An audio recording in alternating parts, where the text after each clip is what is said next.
Shalom, God is good all the time. Tuhan kita selalu baik setiap saat.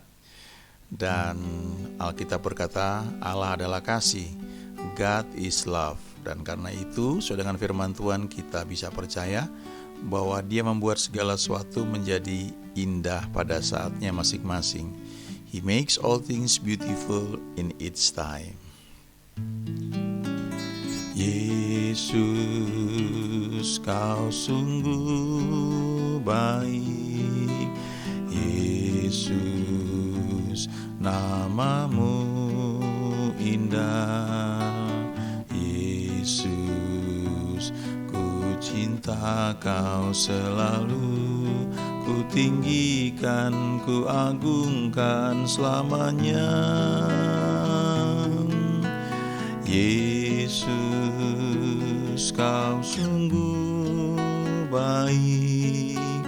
Yesus, namamu indah. Yesus, ku cinta kau selalu. Ku tinggikan, ku agungkan selamanya. Ku mau memujimu, ku selalu pujimu. Ku mau menyembahmu, ku selalu sembahmu. Kau yang layak terima semua pujian, kemuliaan hanya bagi Tuhan.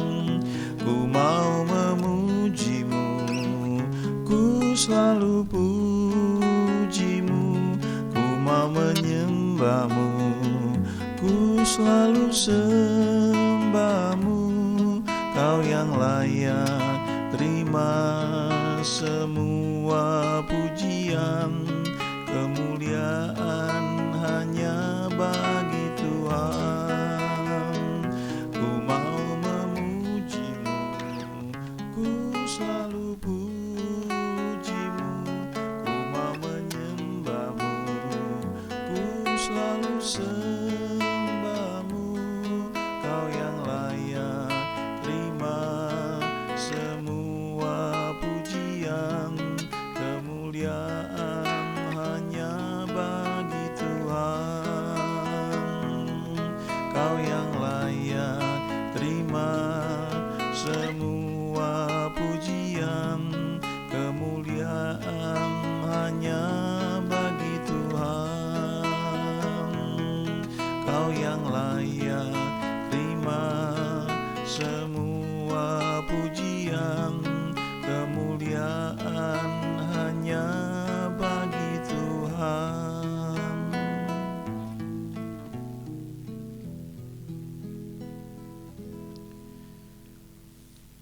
Ada satu ayat di Mazmur 127. Ayat ini menjadi salah satu ayat sentral bagi seorang hamba Tuhan ketika dia memulai pelayanannya dari sejak masih muda. Sebenarnya dia sakit, dia sudah kalau nggak salah 2 atau 3 kali ya mati, tapi dia bangkit lagi. Ibunya berdoa dan kemudian dia disembuhkan ya. Dan kemudian Tuhan pakai dia untuk mengajarkan tentang iman, khususnya mengenai kesembuhan ya, mengenai healing. Dan hamba Tuhan ini pernah menggembalakan gereja selama 12 tahun sebelum akhirnya Tuhan panggil dia untuk menjadi seorang pengajar di luar gereja. Artinya supaya dia bisa mengajar dan jadi berkat bagi banyak denominasi. Maka pelayanan penggembalaan itu dia tinggalkan dan dilanjutkan oleh orang lain. Tapi kemudian dia Tuhan pakai dia membangun pelayanan untuk mengajar tentang iman di seluruh dunia. Nah, selama 12 tahun dia menggembalakan, tidak satu pun jemaatnya yang meninggal karena sakit. Ya, karena Tuhan pakai dia untuk mengajarkan mengenai iman. Jadi kalau ada jemaat yang sakit, maka dia akan doakan. Dan kalau belum sembuh, dia akan konseling terus ya. Kadang-kadang butuh waktu berhari-hari, berminggu-minggu, berbulan-bulan, bahkan pernah sampai 4 tahun, tapi orang itu selalu sembuh. Yang didoakan, yang dikonseling, didoakan selalu sembuh. Jadi selama 12 tahun dia tidak pernah melayani pemakaman anggota jemaatnya yang meninggal karena sakit, karena selalu sembuh ya. Nah, salah satu ayat yang hamba Tuhan ini pakai dan menjadi pegangan dalam hidup dia adalah di Mazmur 127 ayat 1 dan ayat 2. Hamba Tuhan ini sekarang sudah bersama Tuhan dan pelayanannya menjadi berkat sampai sekarang bagi banyak orang ya di seluruh dunia. Buku-bukunya diterjemahkan dalam berbagai bahasa, termasuk juga dalam bahasa Indonesia. Lalu dia bagikan di salah satu bukunya ayat ini, Mazmur 127 ayat 1 dan 2. Nyanyian ziarah Salomo. Jikalau bukan Tuhan yang membangun rumah, sia-sialah usaha orang yang membangunnya. Jikalau bukan Tuhan yang mengawal kota, sia-sialah pengawal berjaga-jaga. Sia-sialah kamu bangun pagi-pagi dan duduk-duduk sampai jauh malam, dan makan roti yang diperoleh dengan susah payah, sebab ia memberikannya kepada yang dicintainya pada waktu tidur. Dan hamba Tuhan ini bilang bahwa setiap dia mau memulai satu bentuk pelayanan, maka dia akan berdoa, dia pastikan bahwa Tuhan mau untuk dia membangun atau membangun pelayanan itu ya. Jadi setiap langkah dalam hidup dia, apalagi menyangkut pelayanan, dia akan berdoa, dia pastikan bahwa memang itu kehendak Tuhan untuk dia lakukan. Jadi dia bilang, ketika pelayanan ini berkembang besar, saya nggak stres, saya nggak pusing soal biaya, karena ini proyeknya Tuhan. Ya, bukan saya yang bangun ini kok. Saya cuma melakukan apa yang Dia taruh di hati saya. Dan dia cerita juga bahwa dalam perkembangannya, kadang-kadang di tengah pelayanan itu dia bisa menyimpang. Ya, dia ceritakan satu ketika dia membangun healing center ya, pusat kesembuhan. Jadi ketika ada orang sakit, maka orang-orang datang untuk didoakan di sana ya. Kemudian kadang-kadang orang-orang itu nggak langsung sembuh ya, mereka pulang, nanti besok minggu depan datang lagi. Kadang-kadang kita selalu ingin instan ya. Padahal kalau kita ke dokter saja, dokter kasih obat itu kadang-kadang buat beberapa hari ya, buat seminggu, buat 2 minggu, nanti balik lagi dan kita harus keluar uang. Tapi kita nurut ya, kita lakukan terus, kita percaya obat ini mesti kita minum, kita mesti lakukan berulang-ulang. Nah, hal yang sama juga sebenarnya ketika kita sedang didoakan, misalnya untuk sembuh. Kadang-kadang kita ingin sekaligus langsung sembuh ya. Padahal sebagian itu, mungkin sebagian besar, perlu beberapa kali karena ada hal-hal yang perlu dibenahi dalam pikiran kita ya, dalam cara berpikir kita. Mungkin ada hal-hal yang perlu dibenahi di jiwa kita. Mungkin kita ada akar pahit yang mesti dicabut ya, kita mesti mengampuni orang lain. Jadi ada hal-hal yang butuh waktu untuk disingkapkan sampai kita betul-betul total sembuh ya. Dan nggak selalu begitu juga, tentunya ada yang langsung bisa tangkap ya pimpinan Tuhan dan dia bisa meraih kesembuhannya. Nah, hamba Tuhan ini cerita ketika pelayanan itu berkembang, lalu ada banyak orang datang dari mana-mana untuk didoakan. Lalu ketika orang-orang itu tidak sembuh atau belum sembuh, maka mereka dikonseling di situ ya. Dan tanpa sadar mereka mengubah pelayanan healing center itu menjadi healing and counseling center. Ya, padahal tuntunan Tuhan bagi hamba Tuhan ini adalah healing center, hanya mendoakan orang sakit. Dan kalau orang itu nggak sembuh, ya udah pulang, nanti datang lagi, nggak perlu dikonseling. Yang perlu dikonseling itu adalah orang-orang yang dia layani, yang para pengerjanya di pelayanan itu, dan karena mereka walaupun hamba Tuhan ini sudah nggak jadi gembala, tapi ada gereja yang berhubungan di situ. Nah, itu ada jemaatnya ya. Nah, lalu dia dapat tuntunan Tuhan, orang-orang itu yang perlu dikonseling ya. Yang lain mesti konseling kepada gembalanya ya. Gereja lokalnya di mana? Didoain di situ boleh, tapi kalau konseling kamu harus dengan gembala kamu. Nah, kalau kamu nggak punya gereja lokal tempat kamu berbakti, nah itu masalah kamu. Kamu harus bereskan itu dulu. Jadi hamba Tuhan ini cerita bahwa mudah sekali ternyata menyimpang ya. Padahal sudah jelas healing center, ternyata bergeser menjadi healing and counseling center ya. Padahal yang counseling itu bukan tuntunan Tuhan untuk dilakukan bagi pelayanan tersebut ya. Jadi ayat ini selalu dia pegang ya. Dia pegang bahwa kalau bukan Tuhan yang membangun, sia-sia usaha membangun, usaha manusia membangunnya. Sia-sia bangun pagi-pagi, duduk-duduk sampai jauh malam, dan makan roti yang diperoleh dengan susah payah, sebab Tuhan memberikan kepada dicintainya pada waktu tidur. Jadi dia selalu pastikan bahwa segala sesuatu yang dia kerjakan itu memang Tuhan kehendaki. Nah, Salomo dalam pengalamannya ketika dia tulis Mazmur 127 ini bukan satu omong kosong ya. Dia memang jelas Tuhan pakai untuk membangun bait suci. Sebenarnya Daud yang punya kerinduan, tapi Tuhan bilang enggak, bukan kamu Daud, tapi anakmu. Dan Salomo lah yang Tuhan pakai untuk membangun bait suci. Dan Salomo terkenal sebagai raja yang paling kaya yang pernah hidup di muka bumi ini. Dan juga dikenal sebagai raja yang punya hikmat yang Tuhan berikan yang luar biasa. Nah, kita bisa baca di 2 Tawarik pasal 9 ya. Sebenarnya dari pasal-pasal sebelumnya baca renungkan, tapi saya mau tunjukkan beberapa ayat saja di sini ya. Di 2 Tawarik pasal 9 mulai ayat 1.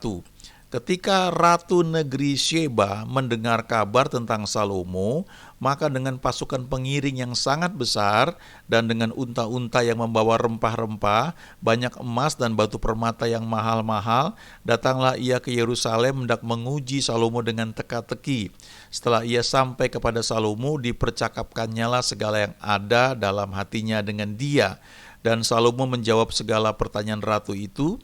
Bagi Salomo tidak ada yang tersembunyi yang tidak dapat dijawabnya untuk ratu itu. Ketika Ratu negeri Sheba melihat hikmat Salomo dan rumah yang telah didirikannya, makanan di mejanya, cara duduk pegawai-pegawainya, cara pelayan-pelayannya melayani dan berpakaian, juru-juru minumannya dan pakaian mereka, dan korban bakaran yang biasa dipersembahkannya di rumah Tuhan, maka tercenganglah ratu itu. Ayat berikutnya, mulai ayat 5. Dan ia berkata kepada raja, benar juga kabar yang kudengar di negeriku tentang engkau dan tentang hikmatmu. Tetapi aku tidak percaya perkataan-perkataan mereka sampai aku datang dan melihatnya dengan mataku sendiri. Sungguh setengah dari hikmatmu yang besar itu belum diberitahukan kepadaku. Engkau melebihi kabar yang kudengar. Berbahagialah orang-orangmu dan berbahagialah para pegawaimu ini yang selalu melayani engkau dan menyaksikan hikmatmu. Terpujilah Tuhan Allahmu yang telah berkenan kepadamu sedemikian hingga ia mendudukkan engkau di atas tahtanya sebagai raja untuk Tuhan Allahmu. Karena Allahmu mengasihi orang Israel, maka ia menetapkan mereka untuk selama-lamanya dan menjadikan engkau raja atas mereka untuk melakukan keadilan dan kebenaran. Lalu ayat berikutnya, ayat 9. Lalu diberikan kepada raja 120 talenta emas dan sangat banyak rempah-rempah dan batu permata yang mahal-mahal. Tidak pernah lagi ada rempah-rempah seperti yang diberikan Ratu negeri Sheba kepada Raja Salomo itu. Lagi pula hamba-hamba Huram dan hamba-hamba Salomo yang membawa emas dari Ofir, membawa juga kayu cendana dan batu permata yang mahal-mahal. Raja mengerjakan kayu cendana itu menjadi tangga-tangga untuk rumah Tuhan dan istana raja, dan juga menjadi kecapi dan gambus untuk para penyanyi. Hal seperti itu tidak pernah kelihatan sebelumnya di tanah Yehuda. Lalu ayat 12. Raja Salomo memberikan kepada Ratu negeri Sheba segala yang dikehendakinya dan yang dimintanya, melebihi yang dibawa ratu itu untuk raja. Lalu ratu itu berangkat pulang ke negerinya bersama-sama dengan pegawai-pegawainya. Nah, kita melihat di sini salah satu contoh orang yang hidup dalam panggilan atau tugas yang Tuhan berikan. Kita baca di kitab sebelumnya ya, 1 Samuel, 2 Samuel, kita akan melihat juga di 1 Tawarik ya, bagaimana Raja Daud punya kerinduan untuk membangun bait Allah. Dia sudah punya semuanya. Ya, bayangkan coba ya, dia raja yang sangat disegani, dia diurapi, dan dia menulis banyak mazmur. Orang-orang tahu bahwa Daud ini sangat diurapi, raja yang disegani. Bahkan ketika dia panggil Batseba untuk tidur dengan dia, tentunya itu ada orang yang diutus ya. Dan semuanya nurut, gak ada yang protes sama Daud. Gak ada yang bilang sama Daud, kamu gak boleh begitu, itu istri dari Uria, ya gak ada yang protes itu ya. Dan Daud lakukan diam-diam, gak ada yang tahu juga. Tapi Nabi Nathan yang Tuhan pakai untuk menegur Daud. Artinya Daud ini sangat disegani ya. Dia punya power, dia punya uang, dia punya urapan, segalanya lah ya. Jadi ketika dia mau bangun bait suci, dia punya uang, dia punya power, dia punya kuasa, dia bisa bangun itu.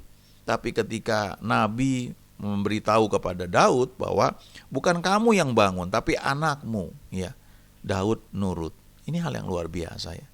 Kadang-kadang buat kita, apalagi kalau kita punya uang ya, kita merasa Tuhan sudah mengurapi kita menjadi leader ya, orang-orang mulai ikut kita, dan gak ada yang berani nolak kalau kita bilang sesuatu. Apalagi kalau kita pakai ayat, kita mengatakan harus tunduk pada pemimpin ya. Gak ada yang berani lawan kita. Nah, itu ngeri sekali ya. Daud sebenarnya ada di posisi itu. Dan itu terjadi waktu dia panggil Batseba, gak ada yang protes. Nah itu kan pasti Batseba tuh dipanggil, ada orang yang jemput dia masuk ke istana, lewati semua penjagaan. Dan orang-orang tahu Batseba masuk ke kamar Daud. Gak ada yang berani protes ya. Karena Daud disegani, dia pemimpin, dia leader. Ya, apapun yang dibuat dianggap benar. Sangat dangerous ya kalau kita ada di posisi seperti itu dan orang-orang udah gak berani tegur kita. Apalagi kalau orang-orang yang kemudian negur kita terus akhirnya gak punya hubungan baik lagi dengan kita. Sangat bahaya. Kita gampang terjerumus ke dalam sesuatu yang kita kira baik tapi bukan dari Tuhan untuk kita lakukan. Mazmur 127 berkata, sia-sia usaha kamu. Kamu punya niat baik, kamu mau bangun sesuatu. Tapi kalau bukan dari Tuhan untuk kamu lakukan, itu sia-sia. Ya. Dan Daud salah satu yang luar biasa. Sekali lagi ya, dia gak sempurna. Dia merancang pembunuhan terhadap Uria, suami dari Batseba. Tapi toh ketika dia ini punya hati yang mau berubah, bertobat ya, Tuhan kasih gelar dia sebagai orang yang berkenan di hadapan dia. Dan itu diucapkan tidak hanya di perjanjian lama, di perjanjian baru Tuhan berkata juga bahwa hambaku Daud adalah seorang yang berkenan kepadaku, yang melakukan segala kehendakku ya, walaupun faktanya juga toh ada hal-hal yang dia juga lalai, tapi toh dia disebut orang yang berkenan. Kenapa? Karena ketika dia mau bangun bait suci ya, salah satunya ketika dia mau bangun itu dia punya uang, dia punya power, dia bisa perintahkan orang. Tapi ketika Tuhan bicara lewat nabi, Tuhan bilang bukan kamu, dia nurut. Dan itu yang berharga ya. Dia ngerti bukan bagian dia. Jadi dia siapkan semuanya persembahan supaya nanti Salomo ketika tiba saatnya bangun semuanya sudah tersedia. Dan akhirnya memang Salomo hidup di situ. Dia minta hikmat dari Tuhan, kekayaan yang diberikan oleh Tuhan luar biasa, dan dia memimpin untuk membangun bait suci yang luar biasa. Nah, kita cuma baca satu bagian saja di 2 Tawarik 9 mulai ayat 1-12 ini. Ada banyak cerita yang luar biasa mengenai hikmat Salomo dan kekayaan Salomo. Sekarang lihat ya, bagaimana di emas dan perak pada zaman Salomo ya. Di 2 Tawarik 9 ayat 20 dikatakan bahwa segala perkakas minuman Raja Salomo dari emas dan segala barang di gedung hutan Libanon itu dari emas murni. Lalu dikatakan perak tidak dianggap berharga pada zaman Salomo ya. Saking banyaknya emas, perak itu dianggap tidak berharga pada zaman Salomo. Lalu di ayat 27 dari pasal yang sama, 2 Tawarik 9, Raja membuat banyaknya perak di Yerusalem sama seperti batu, dan banyaknya pohon kayu ara sama seperti pohon ara yang tumbuh di daerah bukit ya. Ini saking kayanya, saking luar biasanya. Dan jangan lupa, memang itu tugas Salomo yang Tuhan tetapkan untuk membangun bait suci. Jadi ini masalah penetapan dari Tuhan juga. Ya, kalau Daud buat ini nggak bisa, karena Tuhan bilang bukan kamu, nanti anakmu Salomo yang buat. Dan waktu dia nurut, ini hasilnya luar biasa sekali. Dan kalau kita lihat ya pertandingan misalnya atletik atau apapun, maka yang juara 1 akan dapat medali emas. Ya, yang juara 2 medali perak, yang juara 3 medali perunggu ya. Perunggu ya itu campuran yang lebih murah dibandingkan dengan perak, apalagi dengan emas ya. Nah, coba bayangkan bahwa pada zaman Salomo perak dianggap tidak berharga karena perak itu banyaknya sudah seperti batu. Nah, setelah Salomo mati, maka yang menggantikannya adalah Rehabeam, itu anaknya sendiri. Nah, anaknya ini tidak cukup bergantung sama Tuhan. Salomo lumayan lah ya, dia mencari Tuhan dengan sungguh-sungguh, walaupun pada masa tuanya dia menyimpang.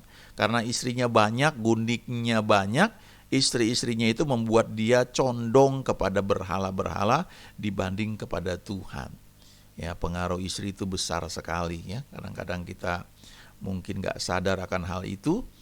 Ya, banyak cerita lah ya. Kadang-kadang kelihatannya makhluk yang lemah ya. Tapi dia memberi pengaruh yang besar sekali. Sehingga orang seperti Salomo pada masa tuanya bisa menyimpang. Karena istri-istrinya itu membuat dia condong kepada berhala-berhala. Memang pada zaman itu Salomo kawin dengan banyak wanita, itu sebagian sifatnya politis ya, kawin dengan anak dari raja mana sehingga ada damai ya di antara mereka begitu. Tapi ternyata ya istri-istri Salomo itu membuat Salomo pada masa tuanya tidak lagi berpaut kepada Tuhan. Tapi Alkitab berkata Tuhan tetap jaga Salomo karena dia mengasihi Daud ya. Nah, hebat ini ya, orang yang namanya Daud memang di perjanjian lama khususnya ya. Ini orang yang salah satu contoh, dan sampai sekarang kalau kita ke Israel, kita akan melihat bahwa Raja Daud atau David ini, King David sangat dihormati, sangat luar biasa. Nah, ketika akhirnya Salomo meninggal, ya digantikan oleh Rehabeam. Rehabeam ini anak muda yang mungkin lahir bapaknya udah kaya, semuanya ada, tidak terdidik dengan baik. Kemudian dia minta nasihat dari orang-orang muda yang juga nggak punya pengalaman. Sehingga akibatnya kalau kita baca selanjutnya, rakyat memberontak terhadap Rehabeam. Dan kalau kita teruskan baca di 2 Tawarik pasal 12, ya, pada satu kesempatan majulah Sisak Raja Mesir itu menyerang Yerusalem. Nah, ini zamannya Rehabeam. Lalu raja ini merampas barang-barang perbendaharaan rumah Tuhan dan barang-barang perbendaharaan rumah raja, semuanya dirampasnya. Ia merampas juga perisai-perisai emas yang dibuat Salomo. Lalu perhatikan ayat 10 ya. Sebagai gantinya Raja Rehabeam membuat perisai-perisai tembaga yang dipercayakannya kepada pemimpin-pemimpin bentara yang menjaga pintu istana raja. Ya, tadi saya ceritakan kalau ada pertandingan, juara 1 dapat medali emas, juara 2 mendapat medali perak, juara 3 dapat medali perunggu. Perunggu itu campuran logam yang kurang lebih mirip seperti tembaga ya. Ada campuran-campuran tertentu, tapi intinya perunggu atau tembaga nilainya lebih rendah daripada perak.